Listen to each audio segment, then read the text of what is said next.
Assalamualaikum warahmatullahi wabarakatuh. Innal hamdalillah nahmaduhu wa nasta'inuhu wa nastaghfiruh wa na'udzu billahi min syururi anfusina wa min sayyiati a'malina. May yahdihillahu fala mudilla lahu wa may yudlil fala hadiya lahu.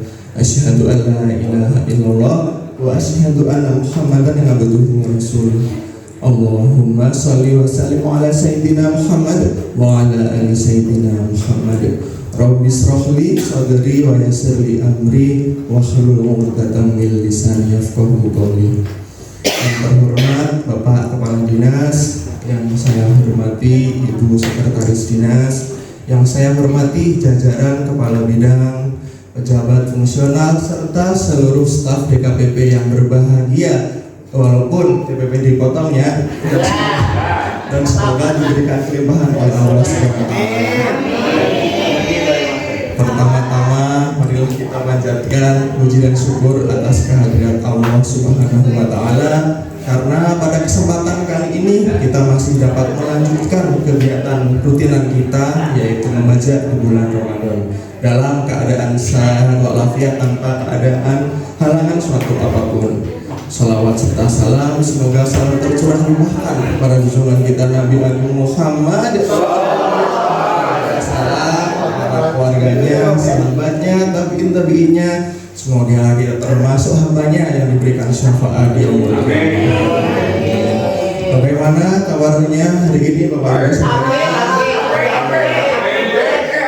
Sekarang diganti, bagaimana kabar terbaik kita hari ini? Sabar J. Itu makanya saya mengambil tema pada kesempatan kali ini, yaitu mengenai sabar.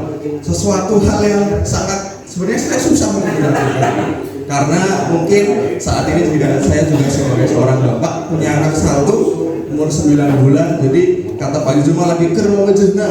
Jadi ketika ditinggal sedikit nangis, ya itunya. Lagi diberikan MPASI 5 swab muntah kayak gitu ya, terus mencoba ditidurin 1 jam digendong, 5 menit ditidurin bangun lagi. Biasanya mungkin kalau ibu-ibu yang baru anak satu merasakan, cuman kalau yang bapak ibu yang udah anaknya banyak,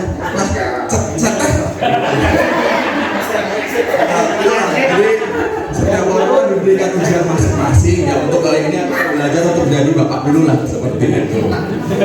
Oke, jadi memang Bapak Ibu Sadayana, mungkin kita sering ya diberikan ujian, atau kita sering memberikan nasihat masalah sabar, atau mungkin kita juga diberikan kesabaran, kayak seolah-olah kata sabar itu adalah jurus pamungkas gitu. Kayak misal ada yang utang, atau mungkin ada yang lagi ujiannya gagal, sing sabar Ji, sabar dulu ya, itu mungkin belum waktunya. Kayak batin yang dikasih tahu sabar-sabar, aku yang ngerasain gitu, kamu bisa ngomong sabar gitu. Jadi seolah-olah kata sabar itu adalah sesuatu yang hal mudah diucapkan, padahal susah untuk dilakukan, seperti itu. Jadi Bapak Ibu Sadayana, sabar itu apa sih sebenarnya? Sabar itu adalah suatu upaya menahan diri atau menahan jiwa dari segala larangan Allah SWT, menerima ketentuan takdir yang Allah berikan untuk memperoleh kebaikan dan mendapatkan ridha Allah SWT.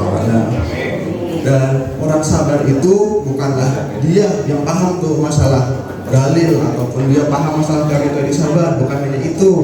Orang yang sabar itu adalah dia yang sering diuji oleh Allah SWT, dan dia mampu melewati ujian tersebut dengan penuh ketaatan dan selalu berusaha kepada Allah, seperti itu.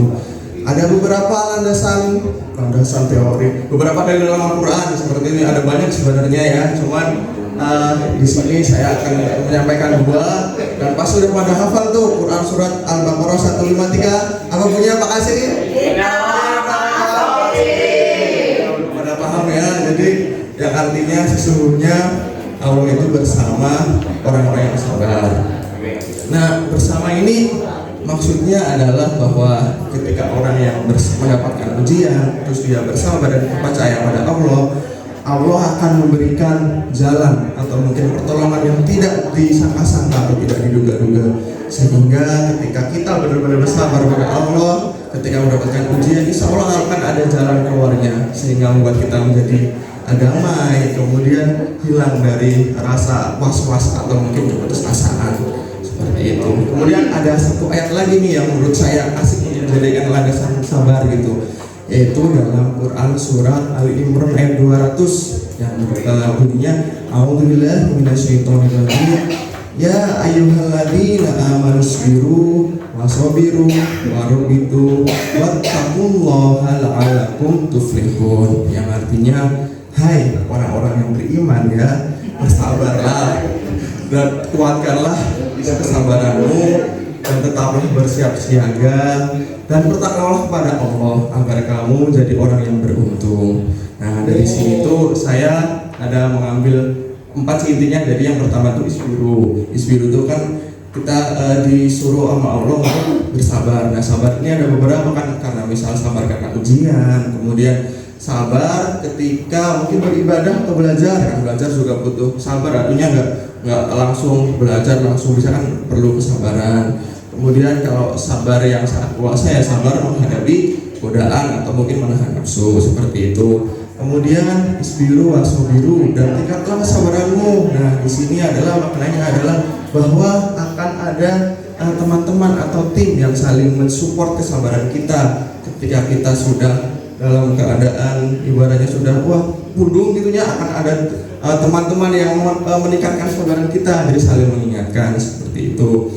Kemudian warobitu itu bersiap siaga. Jadi kalau misal waktu ayat ini turun itu adalah saat ada perang. Jadi warobitu itu adalah bersiap siaga menjaga wilayah dari musuh, karena kan lagi perang ya. Nah, kalau misal kita mau perang sama lawan nafsu sendiri kayak gitu ya. Terus kalau memang jaga-jaga bila ada ujian lagi, maka kita harus bersiap siaga. Bersiap siaganya bisa meningkatkan keimanan kita dengan cara membaca Al-Quran dan yang lain-lain. Dan terlahir itu wattaqullah, bertakwa. Nah, kemarin Ibu Ani juga sudah menjelaskan bahwa takwa itu adalah suatu upaya menjalankan perintah Allah dan menjauhi larangannya dengan rasa takut dan emang penuh harap kepada Allah SWT. Jadi pada kesempatan ini bertakwa itu adalah kita meniatkan ibadah kita itu hanya untuk Allah, bukan hanya untuk dipuji oleh orang lain atau mungkin dipuji atasan seperti itunya. Nah, kalau secara saya analoginya, kalau yang ayat itu tuh jadi di peternakan sedang vaksin, karena tadi kan menjadikan tentang vaksin ya. Jadi bersabar pertama itu. Jadi tiba-tiba ada wabah PMK tuh, lagi wabah PMK menyerang, dan suruh bersabar. Nah, kemudian ada tuh dari pusat anjuran untuk melaksanakan vaksin. Melakukan vaksin, misal 100 ekor udah kelar tuh. Nah, kita teh santai lagi, disuruh bersabar lagi. Ternyata ada peternak yang beli lagi 100 ekor, maka kita disuruh vaksin lagi. Kemudian bersiap siaga bisa ada penyakit PMK lagi. Nah, jadi kita tetap bersiaga dari yang tadi bertakwa. Jadi meniatkan vaksin itu karena BOP, bukan BOP, karena Allah gitu ya. Karena kita ceplosan ya, tapi nggak apa-apa. Nah, itulah makanya ada beberapa kalau misal kaitannya bertakwa kan karena Allah. Nah, kalau misal kaitannya tugas, boleh artinya kan bertakwa karena untuk beruntung kan. Maksud kita memberi makan anak istri kita hanya sekedar sabar kan, bahkan ada BOP yang ada sesuatu yang harus disampaikan gitu kan, ini berupa imbalan itu ya BOP seperti itu. Nggak apa-apa, ini kan karena kaitannya tugas. Kemudian ada beberapa contoh kesabaran dari Bapak Ibu waktu yang pertama ini saya mengambil dari seorang perawi hadis, yaitu zaman sahabat Rasulullah namanya Abu Kilabah.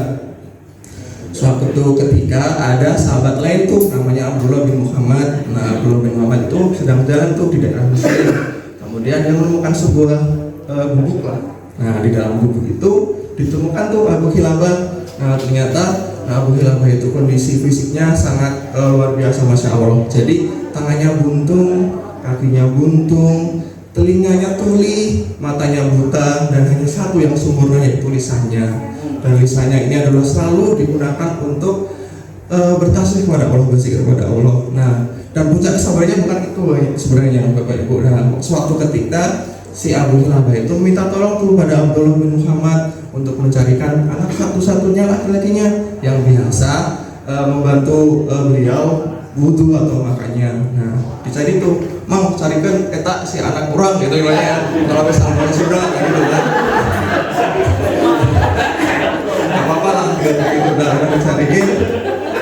Ternyata apa ibu anaknya meninggal dan meninggalnya mengenaskan, jadi dimakan oleh binatang buas. Dukanya juga itu buaya atau macan nggak tahu apa ini meninggal saat cara mengenaskan. Bingung tuh Abdullah bin Muhammad, kumaha ya kok kudu ngobrol sama bapaknya gitu kan, udah kosong ngobrolnya udah meninggal kayak gitu. Akhirnya datang tuh pula diceritakan bahwa wahai Abu Kilabah atau si Emang aja ya, si Emang gitu, bahwa anakmu sudah meninggal dan kondisinya mengenaskan. Dan respon Abu Kilabah, masya Allah, bukan nangis atau Allah tuh kumaha sudah kayak gini, aku masa diuji sabar gitu, enggak kayak gitu.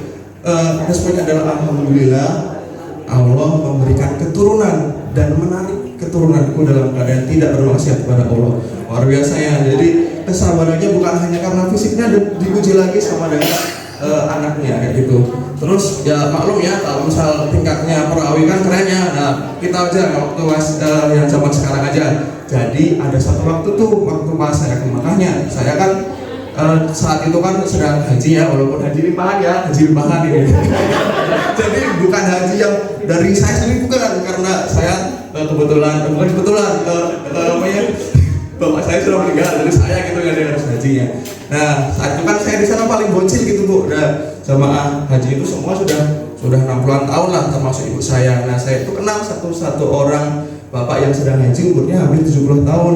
Nah, bapaknya ini memang sudah ada riwayat sakit sebelumnya, riwayat sakit jantung. Nah, bapaknya tetap semangat gitu mengikuti segala prosesi haji, mulai dari tawaf, kemudian sa'i, kemudian tahalul, kemudian menginap di Arafah, Musdalifah, dan di puncaknya di Mina, Ibu. Jadi di Mina itu adalah sebuah tempat yang sebenarnya kecil lah, sebuah tempatnya kecil, tapi diisi oleh berbagai tenda, yang mana satu tenda itu isinya hampir 100 orang. Padahal sebenarnya kapasitas tenda itu hanya untuk 40 orang, diisi 100 orang. Nah, kacaunya adalah si bapak ini koma dan bingung kami para petugas, karena kalau yang lain kan ada yang dampinginya, kalau misalnya hajinya 2 orang, lah bapaknya itu sendirian. Nah, dan saya ingat waktu di keluarga sebelum berangkat si keluarga bilang ya, kalau misal dilalahnya itu apa ya? Kebetulan kalau misal bapak saya sudah tidak ada, jangan kabarin mendadak seperti itu. Nah, akhirnya bener tuh kami panik. Udah menit deh. Panik kan, akhirnya si bapaknya itu dibawa di rumah sakit di Arab lah kayak gitu, saya juga nggak tahu. Nah, akhirnya atas pertolongan Allah, si bapak ini ternyata itu menderita penyakit gagal jantung, jantung bocor gitulah, kurang pahamnya. Yang intinya kalau itu tidak segera ditangani dengan cepat, pasti sudah masalah gitu, ada inilahinya. Tapi alhamdulillah Allah memberikan pertolongan dan semua itu dapat berjalan dengan lancar operasinya. Dan kerennya lagi, bapaknya bisa jalan sendiri, padahal sebelumnya itu pakai kursi roda kayak gitu. Dan sampai di rumah itu waktu pas setelah dari haji, keluarganya, gini bapak masih hidup gitu. Pikirannya udah meninggal gitu, jadi masih hidup, jadi kayak saking terharunya karena kayak udah ikhlas kayak gitu ya. Tapi itu tadi lah, dengan berbukti kesabaran bapaknya, alhamdulillah kayak gitu. Bapak Ibu yang dirahmati Allah, karena waktu 1 menit lagi ya, jadi sabar itu pasti kayaknya ada ujiannya, dan ujian itu kan ada 3, ada fisik, kemudian harta, dan juga perasaan. Nah, seringkali kita kuat tuh kalau masalah fisik dan juga material. Gampangannya lagi vaksin lah, seperti biasa kita lagi mau vaksin sapi nih, kita 100 ekor siap gitu kan. Kemudian bensinan sendiri, apalagi dokternya ya ngorbanin mobil sendiri ya, siap pokoknya mah. Cuman kalau sudah perasaan yang sudah kayak gitu tuh, sudah bekerja kayak gitu tapi gak diakui gitu, jadi rasanya kayak menyesek kayak gitu. Jadi kayak aku kita lagi tuh, jadi kayak aku udah korban mobil, udah korban ibaratnya tenaga kayak gitu, dan susah gitu. Jadi harus sabar seperti itu. Jadi apa ini sebenarnya jelaskan dalam Quran surat Al-Baqarah 153 kan, memang ketika orang sabar itu akan ditolong oleh Allah dalam situasi apapun. Kemudian ketika sabar itu pasti akan diberikan pahala Allah yang berlipat dan dalam surga. Seperti itu. Udah habis ya. Sebenarnya ada banyak, cuman udah cukup aja, intinya kayak gitu. Kemudian yang terakhir, bolehkah saya pantun? Aja. Bilang soleh ya kayak Pak Doni ya. Jangan bilang cakep gitu karena bulan Ramadan. 1, 2, 3, 4. 5, 6, 7, 8. Selepat, ayo tobat. Nabi Allah balik Rahman. Satu lagi boleh ya. Oke. Jalan-jalan ke RPH Banjar. Jangan lupa periksa sapi. Kurangi sambat, perbanyak sabar. Tenangkan diri, damaikan jiwa. Sekian yang dapat saya sampaikan. Ada kurang lebihnya saya mohon maaf, dan mohon maaf kalau foto saya agak menyeramkan. Ini adalah sebuah filosofi bagi kita semua agar kita besok meninggal dalam keadaan tersenyum. Wassalamualaikum warahmatullahi wabarakatuh.